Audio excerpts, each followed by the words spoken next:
Boa noite a todos, sejam todos muito bem-vindos a mais um Evangelho no Lar em Família.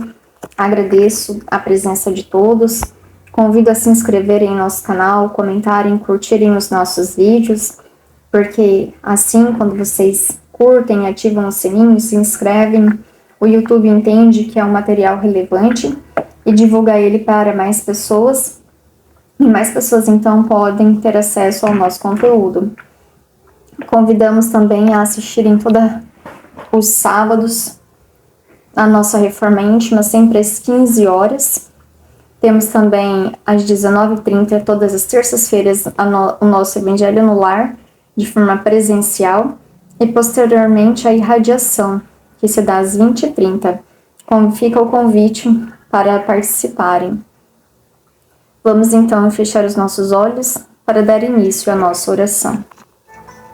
Tentando sintonizar os nossos pensamentos, elevando as nossas vibrações, convidando a equipe espiritual do SESB a estarem conosco, bem como os nossos benfeitores, responsáveis por essa atividade do Evangelho no Lar, para conosco nos auxiliarem na inspiração, na intuição, para melhor entendimento e compreensão da lição, e que essa lição possa nos servir para nossa autorrenovação, para nossa transformação moral e espiritual.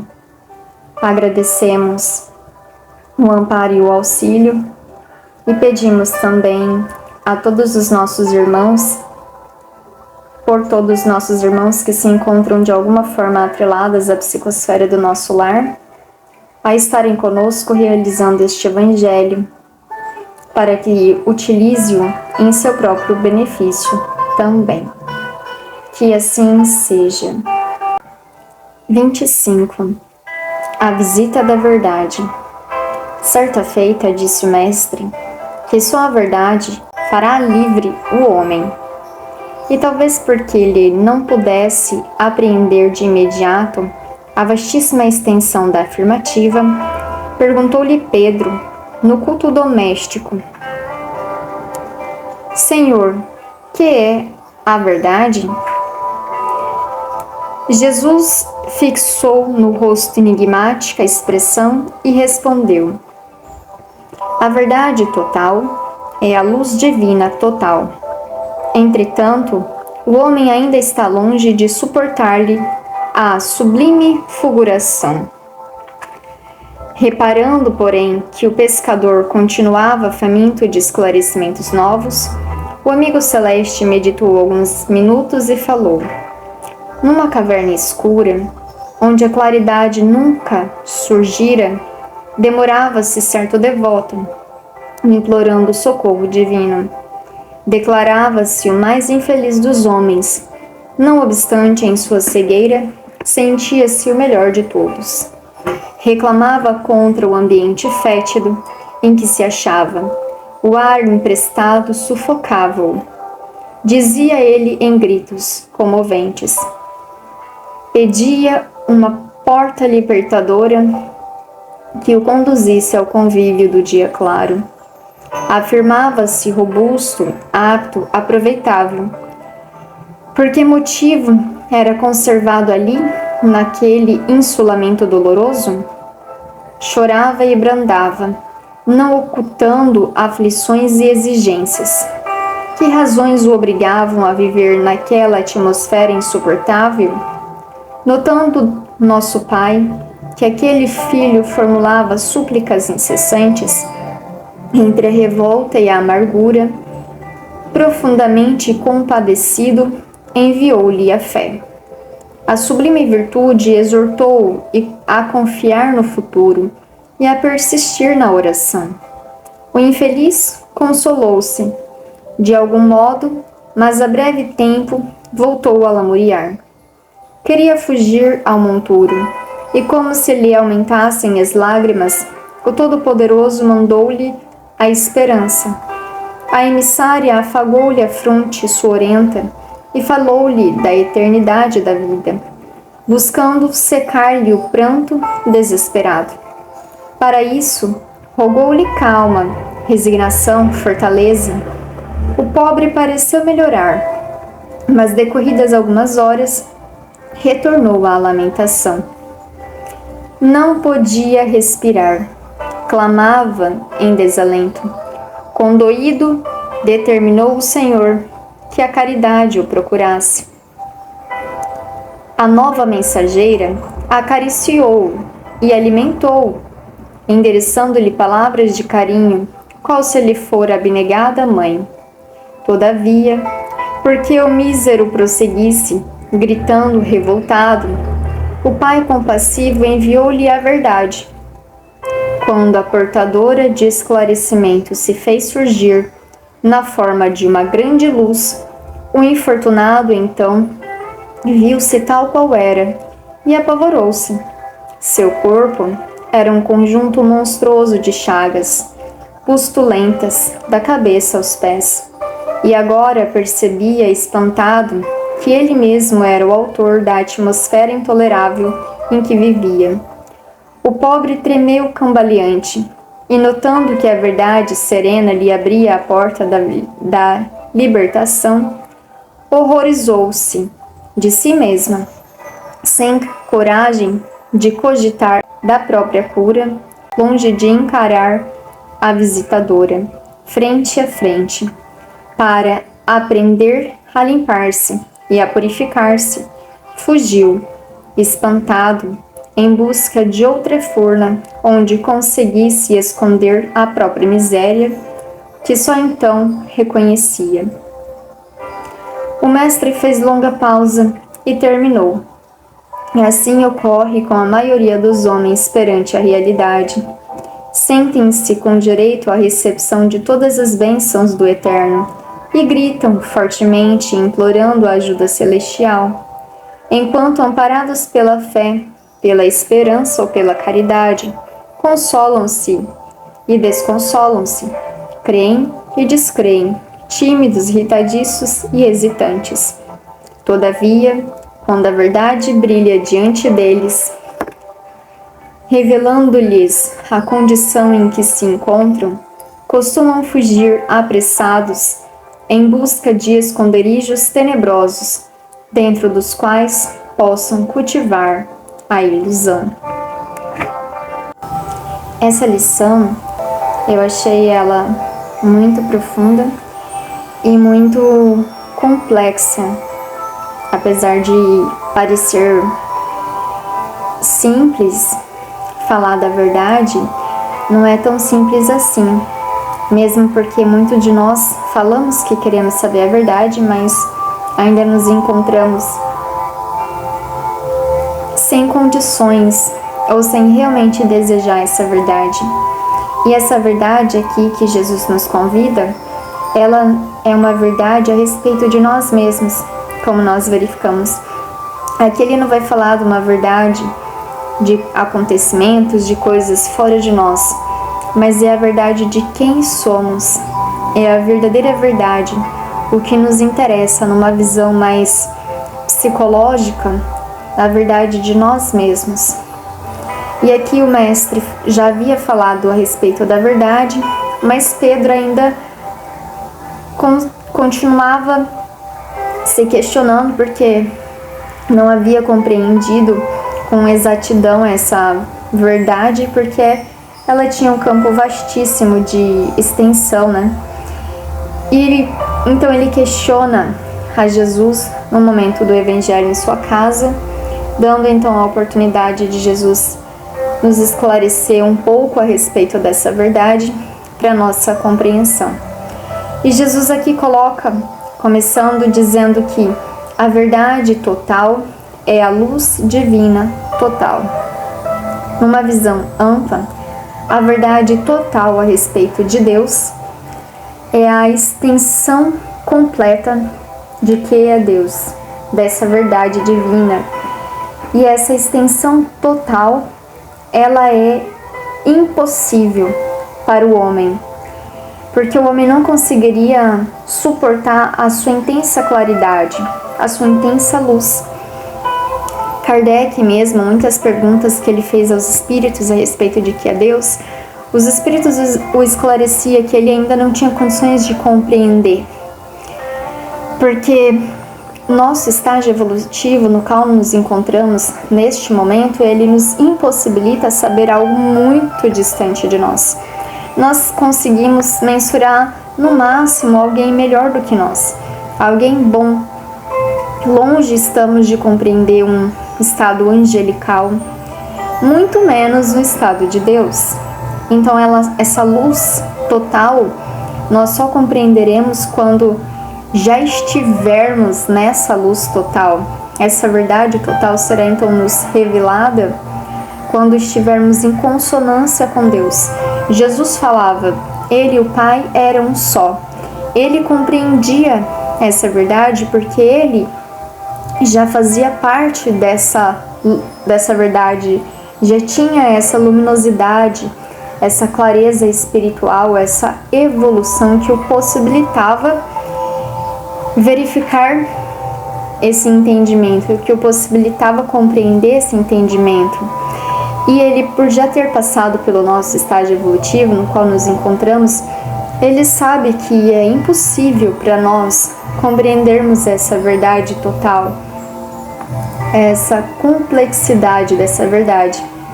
E ele então nos conta uma historinha, nos narra uma parábola, para que nós tenhamos um pouquinho da compreensão do que seria essa verdade. E ele coloca aqui que numa caverna escura, que essa caverna escura também pode ser a caverna escura dos nossos corações, dos nossos pensamentos, a escuridão do nosso ser, da nossa alma, a caverna de nós mesmos, onde nos escondemos dentro de nós, o nosso espírito ainda dentro dessa caverna, onde a claridade nunca surgira. Ou seja, esse espírito, essa caverna do nosso coração, onde nunca viu a luz, onde ainda predomina a ignorância, porque onde há escuridão, há a ignorância, que a verdade é essa luz, o conhecimento é essa luz. Então, na ausência da luz, onde a luz nunca surgiu, ainda é completa a escuridão de nós mesmos. Demorava-se certo devoto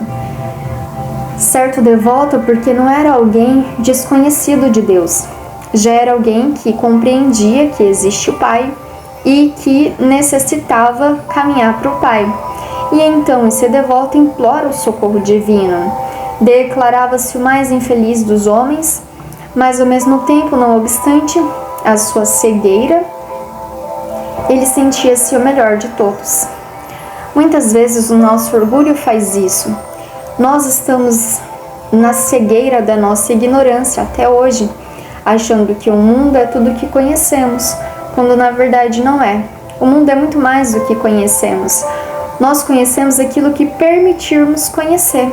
Nós vemos aquilo que nos permitimos ver. E o que não nos permitimos ver, então desconhecemos.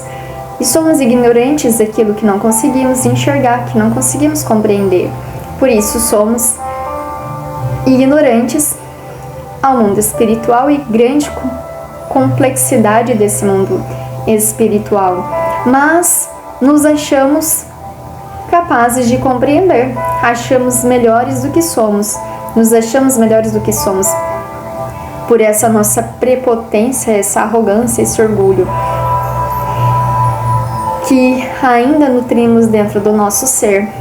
E ele reclamava contra o ambiente fétido em que se encontrava, que o ar o sufocava, e ele dizia então para que a porta fosse aberta e que deixasse a luz do dia claro entrar, e afirmava que ele era robusto, apto e aproveitável.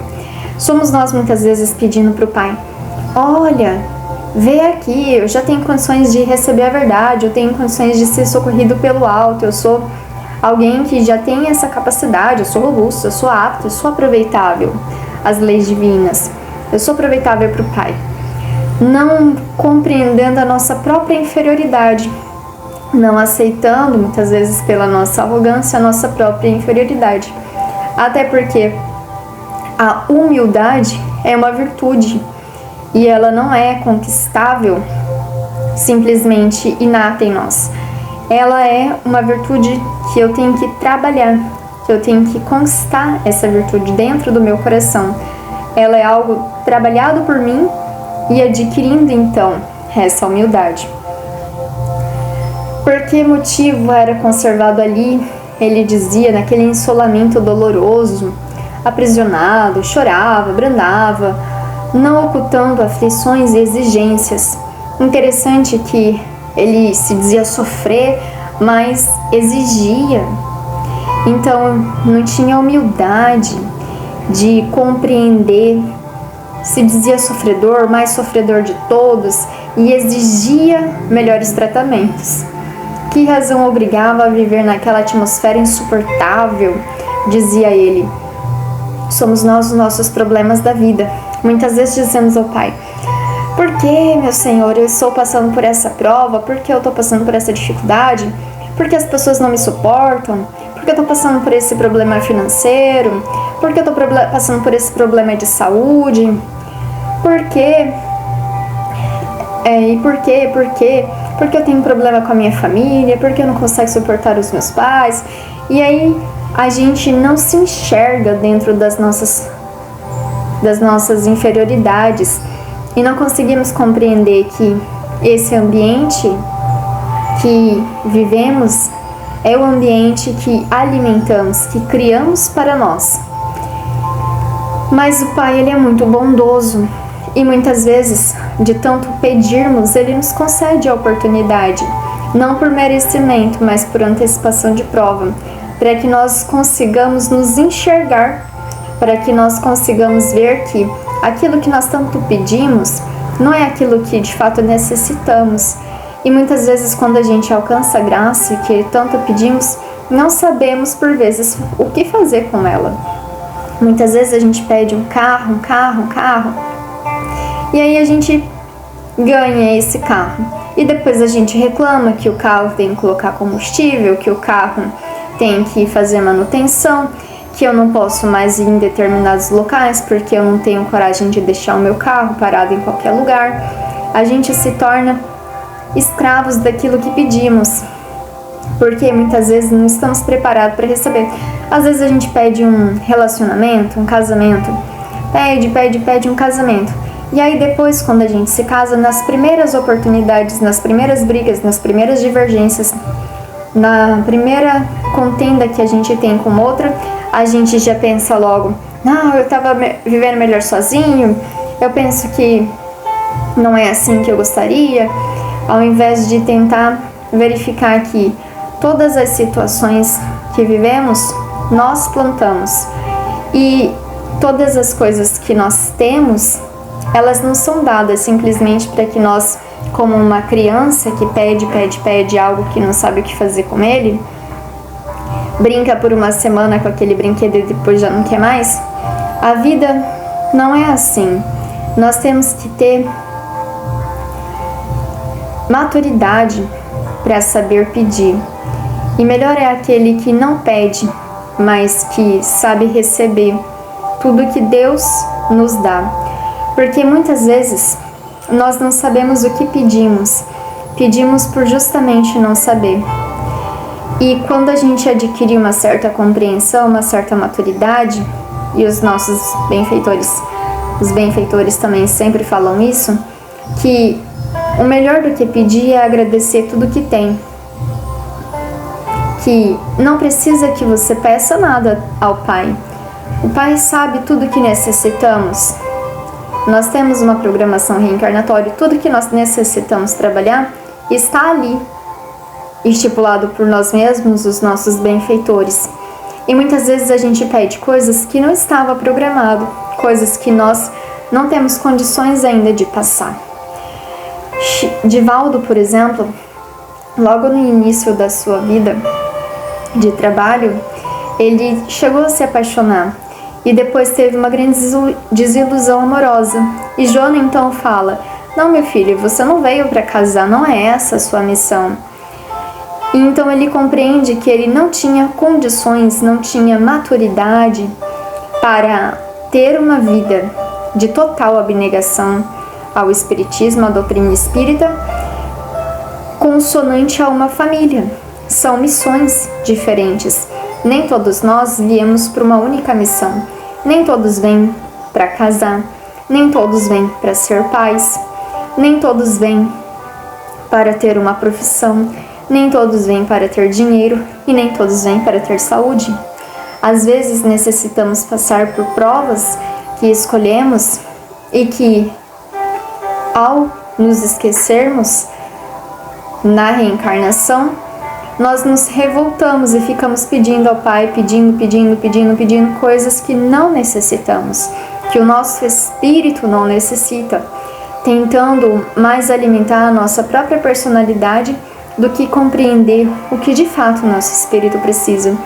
E o nosso espírito precisa de muito pouco para ser feliz. O restante do que nós colocamos como condições é justamente a nossa ignorância, que não consegue compreender quem realmente somos e o que realmente precisamos, e pedimos sem saber o que pedimos. E ele então se considerava infeliz, mas o todo bondoso, Deus, envia a ele, primeiramente, a fé. A fé, essa virtude, faz ele confiar no futuro e persistir na oração. A fé nos preenche, nos fortalece.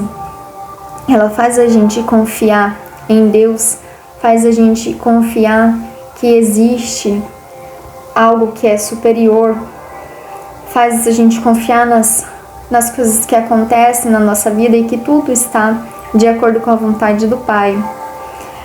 E ele consolou-se, de algum modo, mas a breve tempo voltou a lamuriar, porque somos sempre insatisfeitos. Quando a gente adquire alguma coisa, logo aquilo passa, nos esquecemos e logo vem outra situação em que a gente torna de novo a tornar-se pedintes ou reclamões. E aí ele pede, reclama novamente, aumentando-se as lágrimas, e o Todo-Poderoso então envia a esperança.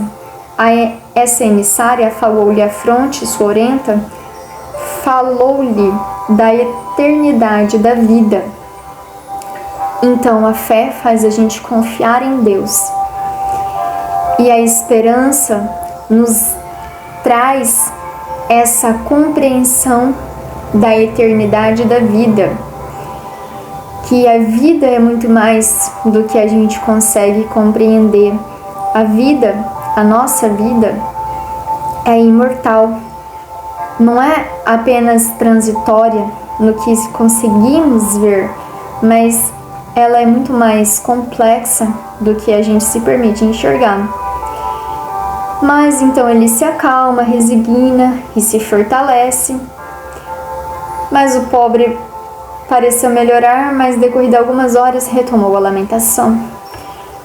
Mais uma vez lamentamos, reclamamos. Parece nós, não parece? Eu não sei se parece vocês, mas eu me vejo bastante nesse texto. E até foi bastante difícil e complexo para realizar, porque toda a lição do Evangelho, ela não é simplesmente uma lição. Elas são itens que necessitamos trabalhar em nós. Algo que necessitamos rever e transformar dentro da nossa personalidade. Para que a gente consiga nos transformar e nos renovar, é preciso que a gente retire uma desvirtude e insere uma virtude. Assim conseguiremos. Mas o contrário disso, se apenas retirarmos, vamos ficar aqui como pedintes, pedindo, e nunca vamos nos sentir satisfeitos, porque não tem nada que preenche no local. E essa mensageira, então, Jesus envia mais uma mensageira, que é a caridade. E essa caridade o carrega como se fosse uma abnegada mãe, acariciando, alimentando com palavras de carinho. Até Jesus foi auxiliado no momento do Calvário, quando ele se encontrava com bastante debilitado no momento da cruz, foi auxiliado a carregar a sua cruz. Jesus, os bons espíritos, também nos auxiliarão a carregar as nossas cruzes. Mas Jesus em nenhum momento nos disse que seguiríamos ao lado dele sem a nossa cruz. Nós teremos momentos em que seremos auxiliados a carregar a nossa cruz, que é pesada. Mas Jesus disse: pegue a sua cruz e me siga. Não disse para a gente colocar a nossa cruz em cima dele que os nossos problemas seriam resolvidos. Ele diz: pegue sua cruz. A sua cruz é sua. Ninguém vai carregar para você. O seu benfeitor não vai carregar a sua cruz.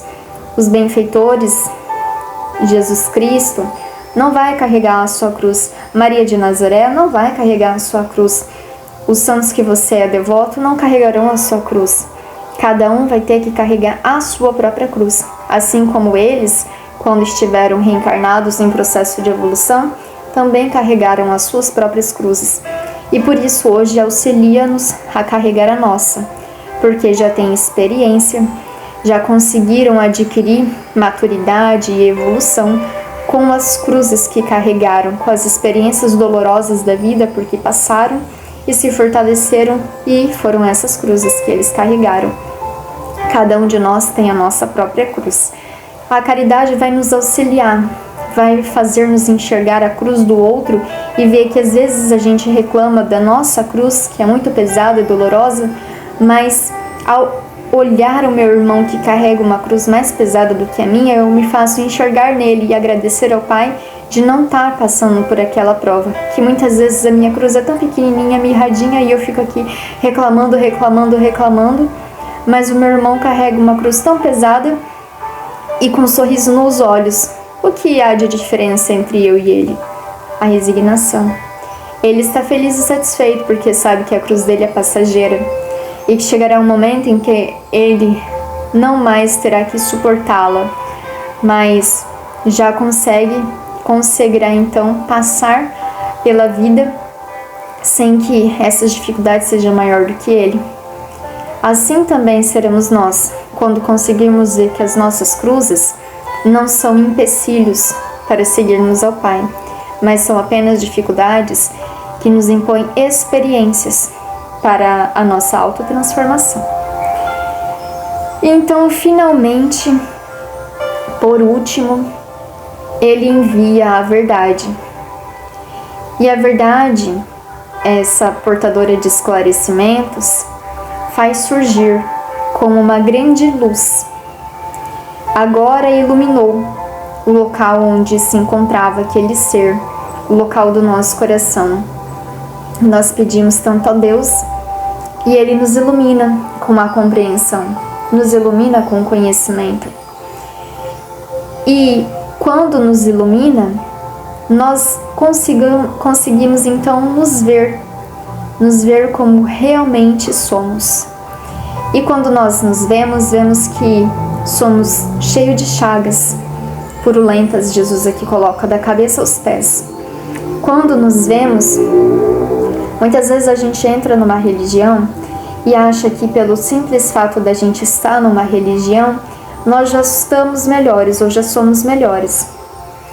Não conseguimos compreender que aquela religião é justamente aquela emissária de Deus, aquela portadora da verdade que me possibilita o conhecimento, o esclarecimento de mim mesma, das minhas condições e das minhas inferioridades. E às vezes a gente chega e se acha melhor, porque eu estou aqui na religião, eu estou auxiliando as pessoas, eu estou fazendo caridade, então eu já me acho melhor. Eu acho que realmente eu sou bom. Mas aí quando eu começo a estudar e a desvendar o meu próprio coração, minhas próprias mazelas, o meu próprio espírito, eu vejo que eu sou esse ser monstruoso e cheio de chagas. E que a minha reencarnação hoje é a melhor que eu já tive. E se hoje eu sou melhor do que eu jamais fui, imagine então quem eu era ontem, não é mesmo? Então eu falo assim, eu sou muito bom, eu não roubo, não mato, não faço nada que transgride a lei de Deus. Hoje. Mas e ontem? E será que você não faz hoje determinadas coisas? Será que porque ainda não te foram colocadas essas provas na vida Será que se o caminho fosse diferente, você também não faria? Muitas vezes as pessoas que você julga hoje, que você condena hoje, não são justamente porque agem da forma que você gostaria de agir, ou porque já agiram ou agem como você já agiu e você não se enxerga nisso? São coisas pra gente se questionar, porque Jesus sempre fala de nós através das lições. Não é uma história de um povo ou a história de uma pessoa, a história de um devoto, mas é a nossa própria história. E esse pobre então tremeu cambaleante, notando que a verdade serena lhe abrira a porta da libertação. Horrorizou-se de si mesma, sem coragem de cogitar a própria cura, longe de encarar a visitadora frente a frente, para aprender a se limpar e purificar-se.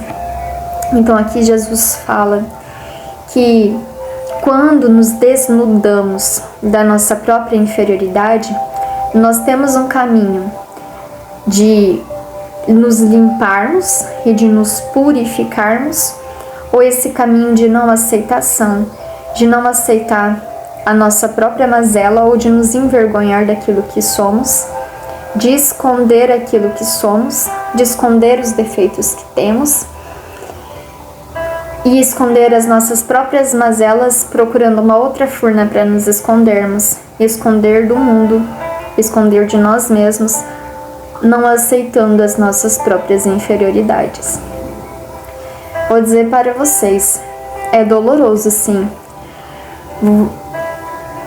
a gente se enxergar e ver que somos cheios de defeitos, cheios de manias, cheios de hábitos, cheios de crenças. E essas mazelas que carregamos são dolorosas e são difíceis de serem sanadas em uma única existência, muitas vezes. E vemos que ao longo da nossa existência, quantas chagas fomos adquirindo. Mas será que esconder de nós mesmos as nossas próprias inferioridades vai ser as nossas respostas, vai nos auxiliar? Será que não conseguimos enfrentar frente a frente nós mesmos e temos então essa vontade de esconder as misérias que temos e não de aprender a nos limpar, de aprender a nos consolar, de nos purificar, aproveitando os ensinamentos do Cristo para por eles nos transformar? E aí Jesus nos coloca que a maioria dos homens, perante da realidade, eles sentem-se no direito a eles sentem-se com direito à recepção de todas as bênçãos do Eterno.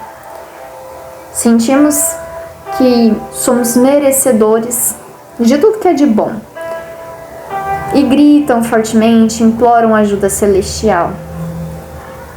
E enquanto estão amparados pela fé, pela esperança ou pela caridade, consolam-se e desconsolam-se porque somos inconstantes ainda.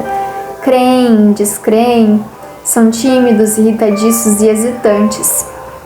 Mas, todavia, quando a verdade brilha diante deles, revelando-se a condição em que se encontram, quem realmente são, onde realmente estão, qual é a condição que realmente estão, costumam fugir apressados, em busca de esconderijos tenebrosos dentro dos quais possam cultivar a ilusão.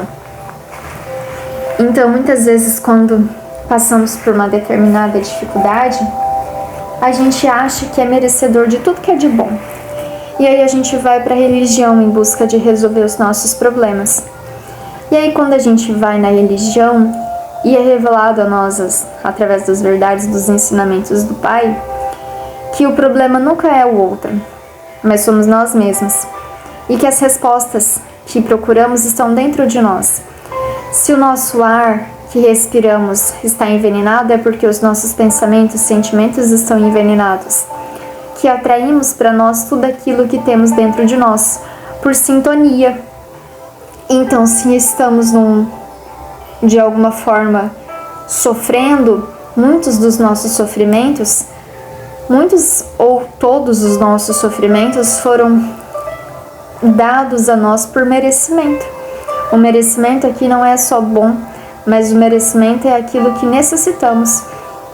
Então, se temos junto a nós pessoas que nos desafiam na convivência conosco, fomos nós que conquistamos esse direito de estar junto a eles. E aí, quando então é dada a revelação dessa verdade de que somos nós os criadores das nossas próprias mazelas, sempre vem alguém dizendo: não, vem pra cá, vem pra essa outra religião aqui, tenta resolver dessa outra forma, que são as ilusões. Como se a nossa reforma íntima viesse de um passe de mágica. A nossa reforma íntima viesse por uma oração, algo que eu faço, algo que eu quero resolver de forma instantânea. E não é assim. Eu vou dizer para vocês, eu tenho 8 anos de conhecimento da doutrina espírita. E até hoje, inclusive neste momento dessa lição, eu vejo o quanto de mazela, o quanto de chagas que eu trago dentro do meu espírito, dentro do meu coração. E que não é um passe de mágicas que eu vou conseguir resolver. Muitas coisas que eu fui descobrindo, eu fui me analisando e descobrindo que eu nem imaginava que eu era possuidora, que eu tinha esses defeitos.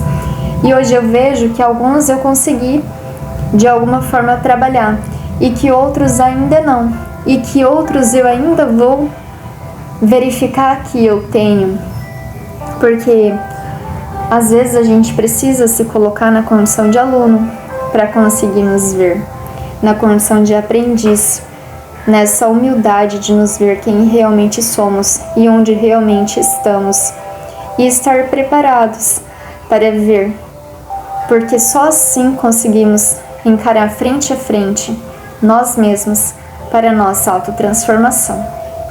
É doloroso, mas é necessário se viemos aqui no planeta Terra, nessa grande escola. Para isso, não vamos ficar fugindo das nossas aulas, mas vamos encarar as nossas aulas como elas realmente devem ser encaradas. Não é mesmo? O que vocês acham? Vamos então fechar os nossos olhos para a nossa oração. Pai, Pai de amor e de bondade, Mestre querido, amigo e irmão de todas as horas, memorável Mestre, agradecemos, Senhor, por essa belíssima lição, que ela possa servir como uma luz, que nesse instante clareia essa caverna dos nossos corações, dos nossos sentimentos, e que ao contato com essa luz possamos nos enxergar como realmente somos e abrir os nossos espíritos para essa transformação, para ao contato contigo inspirarmos a nós mesmos na modificação daquilo que já temos condições de melhorar em nós. Auxiliamos pela oportunidade do Evangelho em Família, dessa grande família que nesse instante formamos, que são todos aqueles irmãos que nos ouvem, que nos acompanham, a sua grande família universal. Ampara também a nossa família espiritual, os nossos irmãos que ora nos escutam, seja nutrindo por nós os laços de amor ou de ódio, para que sejam amparados, socorridos, esclarecidos, auxiliados, e que, vendo-nos nesse esforço diário de autotransformação, vejam que, apesar de ainda termos essas trevas dentro de nós, estamos nos esforçando para clarear o nosso espírito e ainda não conseguimos, mas que estamos ao caminho, e que possam nos ver diferente, ver que estamos tentando nos transformar, que a treva que existe nos faz sofrer, nos traz